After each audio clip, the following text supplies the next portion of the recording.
लिया है और इसको लेकर सब कमेटी बनाई गई है, जिसके अध्यक्ष मंत्री जोगाराम पटेल होंगे, ऐसी जानकारी है। रिपोर्ट देखिए आप।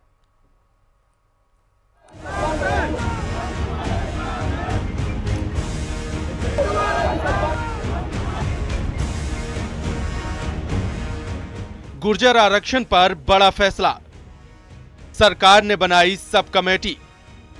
कमेटी तय करेगी गुर्जरों का भविष्य।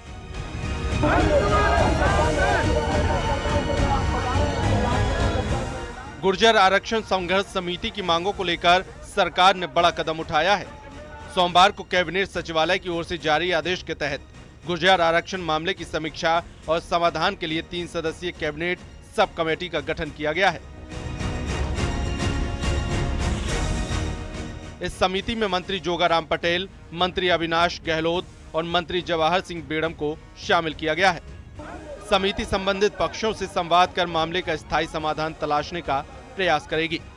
गौरतलब है कि हाल ही के दिनों में गुर्जर आरक्षण संघर्ष समिति ने सरकार के समक्ष कई मांगे रखी थी, जिन पर विचार और अमल के लिए कमेटी बनाई गई है। अब आपको गुर्जर समाज की मांगे बताते हैं। एमबीसी आरक्षण विधेयक को 9वीं सूची में शामिल किया जाए। आंदोलन के दौरान हुए समझौते की सही से पालना हो।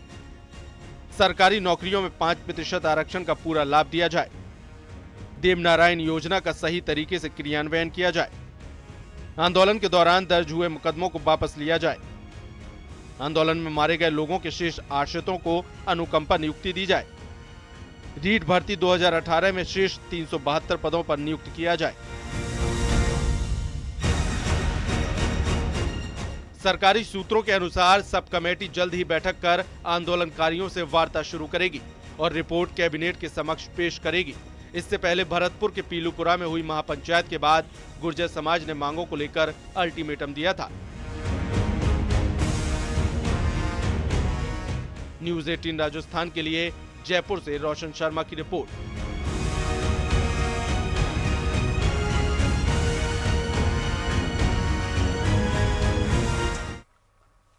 प्रदेश के 2 अलग-अलग शहरों में एसीबी का एक्शन देखने को मिला। पहली तस्वीर राजधानी जयपुर से आई है, जहां एसीबी ने जेएन बलदेव चौधरी और तकनीकी सहायक सुरेश बैरवा को ट्रैप किया है। दोनों घूसखोरों को 60,000 रुपए की रिश्वत लेते हुए ट्रैप किया गया। जानकारी ये है कि मकान में बिजली कनेक्शन दिलवाने के एवज में 70,000 रुपए की रिश्वत मांगी गई थी। दूसरी तस्वीर झुंझुनू से आई है, जहां 2 पटवारी को 8,000 की रिश्वत लेते ट्रैप किया गया है। बताया जा रहा है कि पटवारी ने पैमाइश के एवज में 18,000 रुपए की रिश्वत मांगी थी।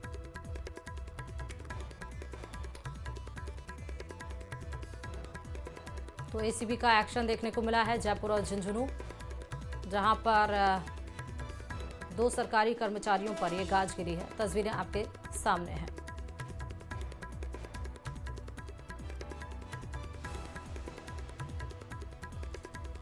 उपराष्ट्रपति जगदीप धनखड़ ने पूर्व सीएम अशोक गहलोत के दबाव में काम करने वाले बयान पर पलटवार किया। अब यहाँ आपको बता दें कि वो किसी के दबाव में आने वाले नहीं है, ऐसा उनकी तरफ से दावा किया गया। और क्या कुछ कहा गया सियासी गलियारों में, रिपोर्ट में समझिए आप।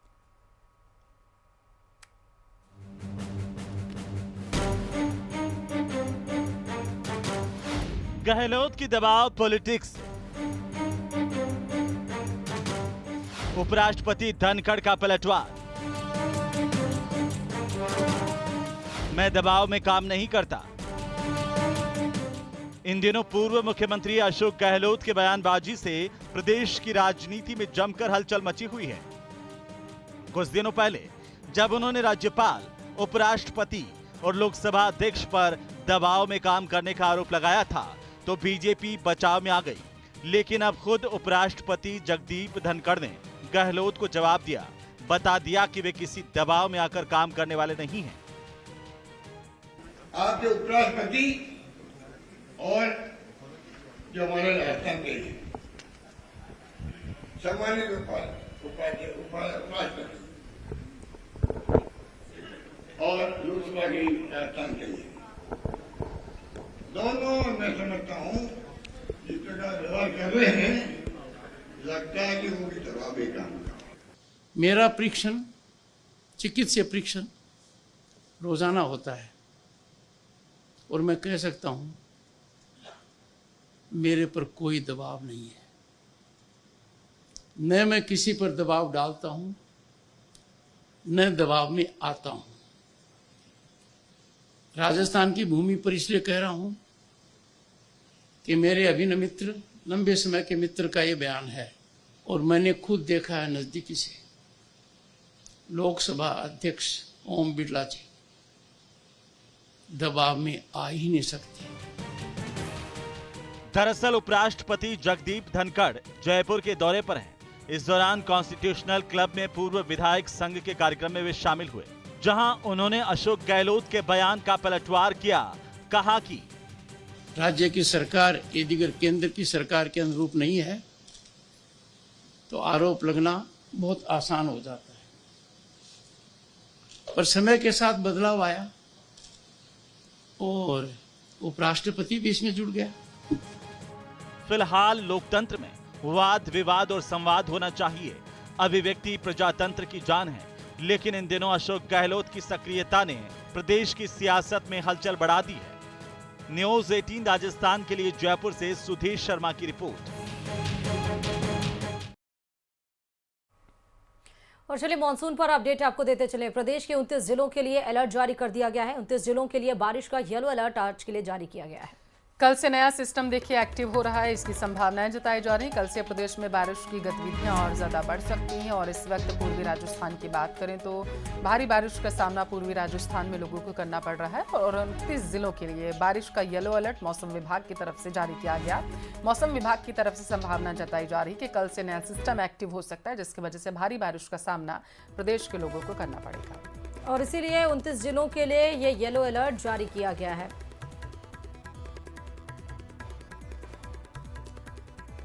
हालांकि वैसे भी बताया गया था कि 30 तारीख से लेकर 5 जुलाई तक अति भारी बारिश हो सकती है। और इसी के लिए 29 जिलों के लिए, क्योंकि नया सिस्टम अपडेट होने की संभावना यहाँ पर एक्टिवेट होने की संभावना यहाँ पर जताई जा रही है। और इसीलिए प्रदेश में बारिश की गतिविधियाँ भी साथ साथ बढ़ेंगी। एहतियातन के तौर पर 29 जिलों के लिए येलो अलर्ट मौसम विभाग की तरफ से जारी किया गया है।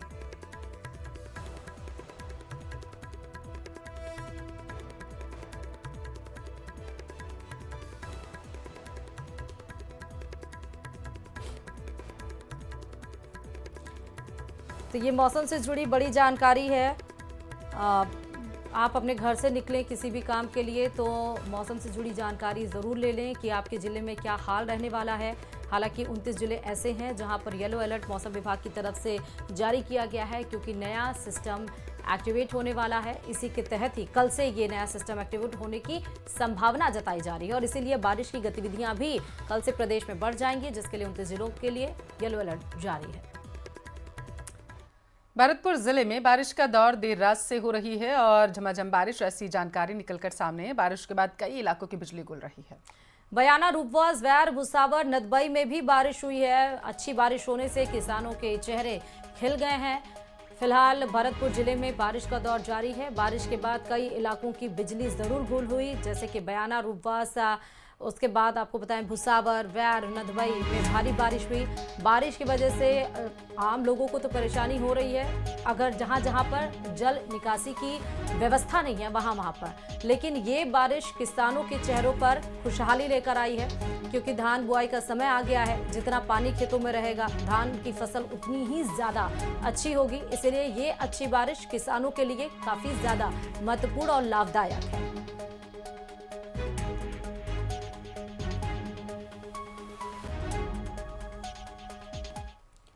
प्रॉपर्टी कारोबार सौदा कर देने का चौंका देने वाला मामला सामने आया है। हालांकि समय रहते पुलिस ने इस मानव तस्करी का खुलासा कर युवती को दिल्ली एयरपोर्ट से बरामद भी कर लिया। दिखाते हैं रिपोर्ट में पूरा मामला। प्रेम जाल की खौफनाक दास्तान, साजिश, ब्रेन वॉश, फिर सौदा। इस्लाम के मंसूबे हुए फेल। पहले युवती को प्रेम जाल में फंसाया, बड़े बड़े सपने दिखाए, फिर उसे ओमान बुलाया, जिसके लिए युवती दिल्ली में इंदिरा गांधी इंटरनेशनल एयरपोर्ट पहुंच चुकी थी। बोर्डिंग पास भी बन चुका था। वो लाइन में लगी थी। कुछ ही देर में फ्लाइट ओमान के लिए उड़ान भरने वाली थी। लेकिन उसकी किस्मत अच्छी थी जो समय रहते पुलिस की टीम ने उसे बचा लिया। चूरू में मानव तस्करी का एक ऐसा चौंका देने वाला मामला सामने आया है, जहां ओमान में बैठे हुए एक शख्स के द्वारा एक 18 साल की युवती को, जो कि तारानगर की रहने वाली है, उसे फंसाया गया और उसके बाद उसके द्वारा ऐसी साजिश रची गई कि वह उस युवती को और इंडिया से ओमान ले जा रहा था, लेकिन उससे पहले ही चूरू पुलिस के द्वारा तत्परता दिखाते हुए उस युवती को बरामद किया गया। दरअसल ये युवती चूरू के तारानगर की रहने वाली है, जो घर से बिना बताए ओमान के लिए निकल गई। साथ में 1 लाख की नकदी और सोने चांदी के आभूषण भी चोरी कर लिए। लेकिन इन सब के पीछे साजिश रचने वाला ओमान में बैठा मोहम्मद इस्लाम था, जिसने उसे ब्रेन वॉश कर अपने चंगुल में फंसाया था। पूछताछ करी तो उसने बताया कि मुझे उस युवक ने सोशल मीडिया के थ्रू संपर्क करा, अपना लाइफ स्टाइल दिखाया, तो मैं उसकी बातों में सारी आ गई थी।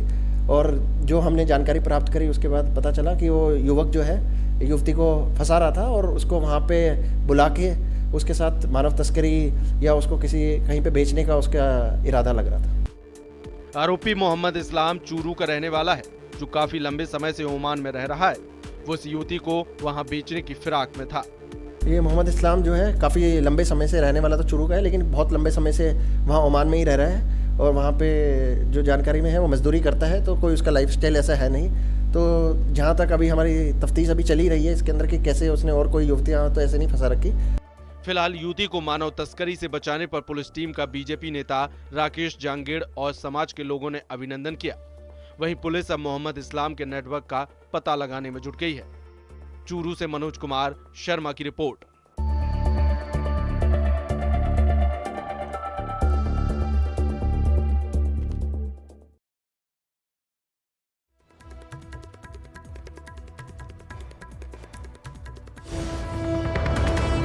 चलिए बड़ी खबर इस बीच आ रही है। डीआरआई जयपुर के एयरपोर्ट पर बड़ी कार्रवाई देखने को मिली है। एयरपोर्ट पर यह बड़ी कार्रवाई हुई है।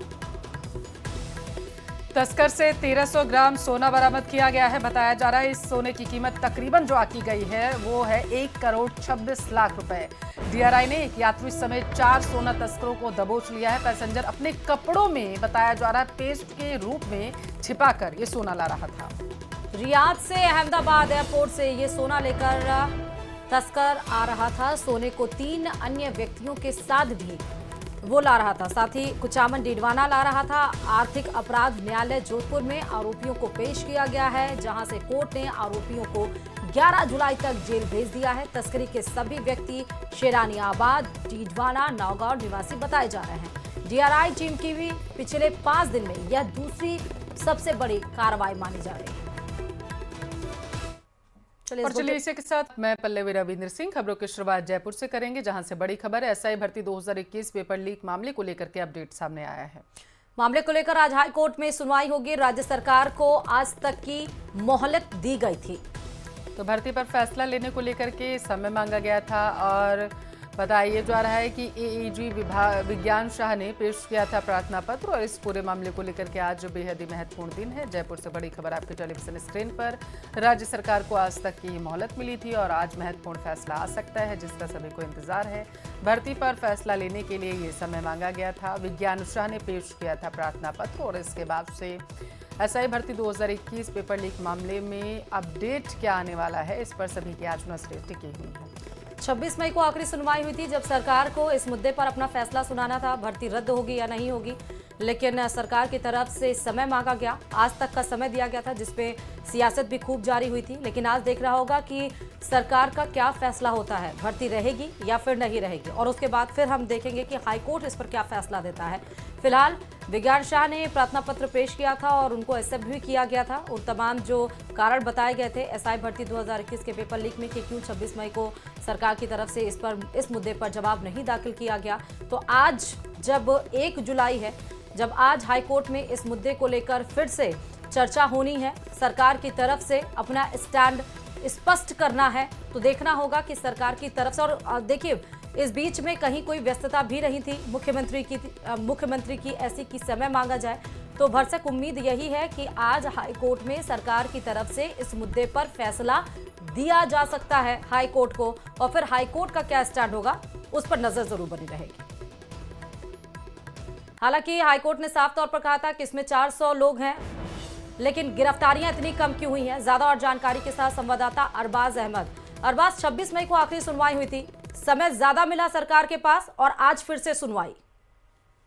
जी बिल्कुल, देखिए आज पूरे इस मामले को लेकर महत्वपूर्ण सुनवाई हुई। राजस्थान में बहुत महत्वपूर्ण मामला रहा है, एसआई भर्ती मामला, और सभी लोगों की इसके ऊपर नजर है, खासतौर पर वो अभ्यर्थी जो लाखों की तादाद में है, निगाह बनाए हुए हैं पूरे मामले के ऊपर। एक बड़ा तबका जो है वो ये चाहता है कि ये रद्द हो, अगर एक तबका वो भी है जो ये चाहता है कि रद्द ना हो। उनका ये कहना है कि उनके बच्चों ने बड़ी मेहनत से इसे पास किया है। कुछ लोग कहते हैं कि जिस तरह से घटनाक्रम हुआ, पेपर लीक हुआ, गिरफ्तारियां हुई, तो उसे रद्द करना चाहिए। सरकार का रुख क्या है वो स्पष्ट होने की आज संभावना है कि अदालत के अंदर सरकार अपना क्या पक्ष रखती है, किस तरफ अपनी स्थिति पेश करती है। पिछली सुनवाई में सरकार ने बताया था कि जो मंत्रिमंडलीय समिति है उसकी जो पेशकश है उसमें अभी कोई आउटकम प्रॉपरली नहीं आ पाया, इसलिए समय और चाहिए। अदालत ने करीब 1 महीने 5 दिन का समय दिया था। पूरा पर्याप्त समय मिलने के बाद में आज एक बार फिर से मामले को लेकर के सुनवाई होगी। अदालत में 9 नंबर पर ये मामला रखा गया है, तो देखना होगा कब तक इस मामले का नंबर आता है, और करीब 12 से 1 बजे के आसपास उम्मीद है इस पूरे मामले में कुछ बड़ा अपडेट सामने आएगा। जी, लगभग आज ये हाईकोर्ट में जो सुनवाई होनी है वो कब शुरू हो पाएगी?